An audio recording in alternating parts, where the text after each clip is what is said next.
Assalamualaikum warahmatullahi wabarakatuh. Halo semuanya, kali ini saya sedang bersama Kepala Puskesmas Kersamenak, Ibu Haja Nung Sulasri Eskepners. Nah, beliau ini sudah menjabat sebagai Kepala Puskesmas sejak awal tahun 2024. Mari kita simak bagaimana pandangan beliau mengenai peran Puskesmas Kersamenak di wilayah kerjanya. Di wilayah kerja Puskesmas Kersamenak itu ada 3 desa, yaitu Desa Kersamenak, Desa Cibunat, dan Desa Sukabakti. Mereka semua saling punya peran masing-masing dan terus berkoordinasi ya. Yang harus dipantau itu misalkan yang sakit terus dipantau gitu ya, supaya nanti bisa efektif dan adekuat ya. Terus puskesmas juga diberdayakan supaya kita nanti outputnya pasien dan keluarga itu mampu mandiri gitu ya,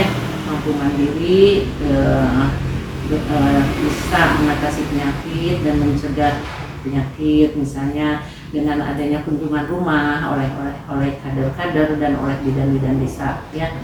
Terus yang sehat terus dipantau oleh puskesmas gitu ya. Juga semakin meningkatnya kesejahteraan ya melalui adanya posyandu, koordinasi dengan stakeholder juga di wilayah kerja melalui adanya screening kesehatan baik masyarakat atau di lingkungannya. Luar biasa sekali ya Ibu. Ibu tadi menyinggung tentang masalah kesehatan ya. Masalah kesehatan apa sih Bu yang paling tinggi atau sering ditemui di Puskesmas Kersamenak ini? Kalau bilangnya masalah kesehatan itu tidak dibilang tinggi juga, tapi ada gitu ya. Puskesmas tidak lepas dari masalah-masalah kesehatan yang sering ditemui di Puskesmas Kersamenak ya, yaitu misalkan masalahnya masih ada hamil resiko tinggi gitu ya. Apa saja sih hamil yang resiko tinggi itu, misalkan yang punya anemia yang atau kekurangan energi kronik ya. Terus misalkan 4T, di mana T pertamanya terlalu muda, T kedua terlalu tua, T ketiganya terlalu sering melahirkan, T keempatnya terlalu pendek gitu ya jaraknya. Misalkan kalau dulu sih orang tua bilangnya tunji ya gitu ya, yang seperti itu. Terus masalah-masalah yang lainnya adalah masih ada yang belum melakukan persalinan di pasien.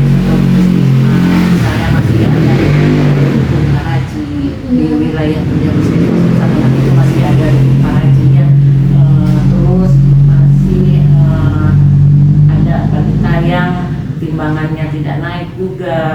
Terus masih ada yang banyak penyakit mengidap hipertensi juga, dan juga yang ibu hamil juga ada yang hipertensi, itu masuk resiko tinggi ibu hamil ya.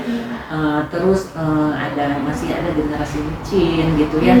Terus mobilitas fisik yang kurang juga karena ketergantungan marun sekarang banyak gadget ya gitu. Jadi ketergantungan, jadi aktivitas fisik itu kurang gitu ya. Terus pasien yang masih tidak memiliki BPJS, IDL yang masih kurang, imunisasi dasar lengkap juga masih kurang. Lumayan kompleks ya Bu masalah kesehatan. Gitu masalah-masalahnya. Berarti ini untuk program unggulan atau kebijakan untuk mengatasi permasalahan tersebut yang dilakukan oleh Puskesmas itu bagaimana? Program unggulan yang ada di Puskesmas Kersamenak untuk mengatasi masalah-masalah yang tadi disebutkan, misalkannya ada kelas ibu hamil ya, untuk memantau terus dari hamil-hamil yang pasti itu ya. Terus adanya penyuluhan kestatien karena masih ada generasi yang kecil itu ya. Terus ada kelas ibu balita karena misalkan bayi yang ditimbang itu naik gitu ya. Terus yang banyak masih ada yang IDL itu. Terus pembinaan jejaring juga. Jadi kita membina bidan praktek mandiri gitu, ada jejaringnya, ada kita kunjungan ke pustu juga, karena di Puskesmas Kersamenak ada 2 pustu paripurna yang kayak paripurna gitu ya. Terus adanya jamilin. Jadi tadi kan masih ada ibu hamil yang tidak melahirkan di Puskesmas. Jadi kita jemput dan antar itu pakai ambulan. Misalkan ada ibu hamil nih di desa Kersamenak yang mau melahirkan, ada telepon masuk langsung dijemput. Nah setelah selesai melahirkan kita antarkan lagi ke rumah pakai ambulan Puskesmas Kersamenak. Iya gitu. Iya, luar biasa sekali ya Bu ini untuk programnya, alhamdulillah ya. Tentunya Ibu ini program yang luar biasa ini tentu ada tantangan ya Ibu. Tantangan dan gimana sih puskesmas bisa menghadapi tantangan dan solusi untuk mengatasinya itu seperti apa? Iya, pasti tantangan itu pasti ada setiap ada kegiatan, ada program, tantangannya pasti ada ya. Tantangan yang lebih besar itu tantangan Indonesia yang akan menghadapi bonus demografi ya, terus tingkat pendidikan masyarakat yang masih rendah ya, masih ada yang tidak menginjak ke SMA, masih baru tamatan SMP, kadang masih SMP juga tidak tamat, masih ada masyarakatnya gitu. Terus jejaring yang tidak patuh, seperti kan kita udah kerjasama jejaring tadi ya, harus melahirkan ibu hamil dibawa, jejaringnya tidak patuh, atau misalkan harus ada laporan, misalkan akhir bulan laporan, itu masih juga itu. Terus ekonomi menengah ke bawah ya, karena mungkin tadi tingkat pendidikan yang rendah, otomatis ekonomi juga masih menengah ke bawah gitu ya.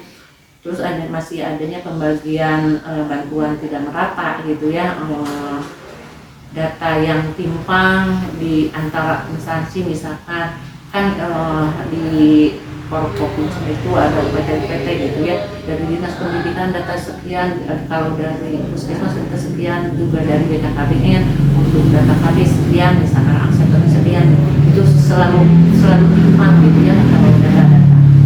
Juga kita kan kerjasama juga bersama kader-kader.